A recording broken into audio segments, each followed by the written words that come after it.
Alors, ça va être une présentation de deck magicien, donc principalement basé sur le magicien sombre. Donc, du coup, j'ai 3 magiciens sombres, parce que c'est le cœur du deck, hein, concrètement, ça va tourner bien autour de lui. Je vais avoir un magicien de l'illusion noire. Donc ça me permet beaucoup de tutos, pareil, un magicien sombre, ou même de supprimer des cartes pièges et des cartes magiques de l'adversaire, donc c'est toujours pas trop mal. J'ai 2 magiciennes des ténèbres, donc, qui marchent aussi avec le magicien sombre et le magicien sombre du chaos. Donc c'est plutôt pas trop mal. 2 magiciens sombres du chaos que je peux invoquer assez facilement avec des cartes magiques que je vous montrerai plus tard. Un Mahad Oracle Palladium.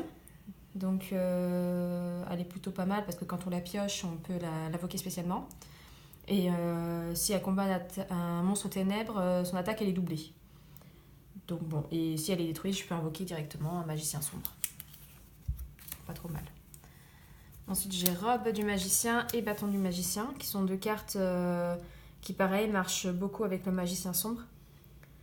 Donc celle-ci me permet plutôt une carte magique piège, en rapport avec le magicien sombre. Et celle-ci me permet d'invoquer un magicien sombre depuis mon deck. C'est plutôt pas trop mal non plus. Ensuite, j'ai 2 magiciennes DB. Donc, qui sont pas trop mal non plus parce qu'elles me permettent de tuto des magiciennes D. Donc ça marche vachement bien en combo avec la magicienne des chocolats, qui elle, une fois par tour, me permet de piocher une carte, et qui en plus de ça, si jamais elle est attaquée, je peux aller chercher un monstre plus puissant dans mon cimetière et diviser l'attaque du monstre attaquant par 2. Donc bon, sympa aussi. Une magicienne des citrons, une magicienne des pommes.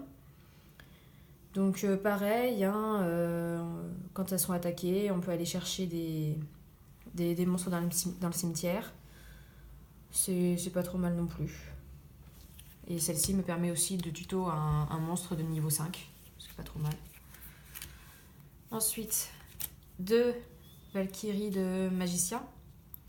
Bon, ces 2 cartes, hein, à partir du moment où on les pose sur le terrain, on peut les...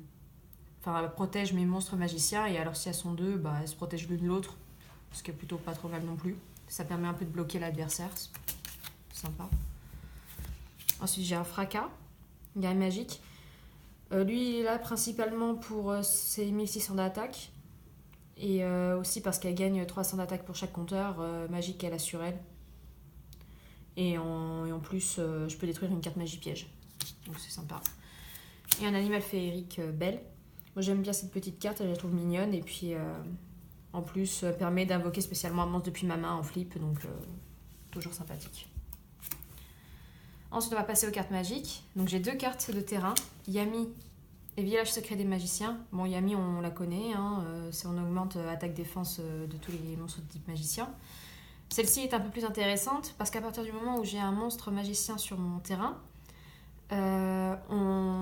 l'adversaire ne peut pas utiliser de cartes magiques, ni d'effet de magie, ce qui est assez embêtant pour lui, donc c'est sympa.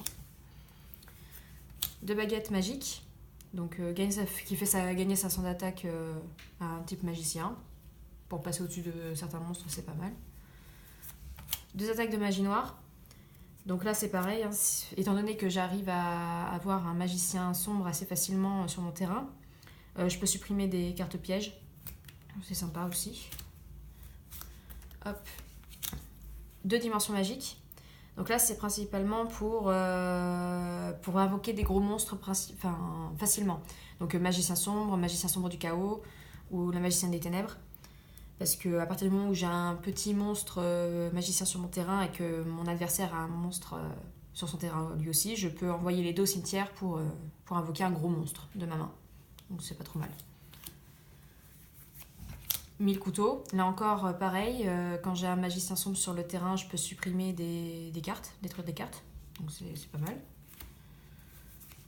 2 consécrations par la lumière et les ténèbres. Donc ça, c'est pour invoquer le magicien sombre du chaos. si j'ai un magicien sombre sur mon terrain, ce qui est plutôt facile à avoir aussi, donc voilà. Un rideau de magie noire.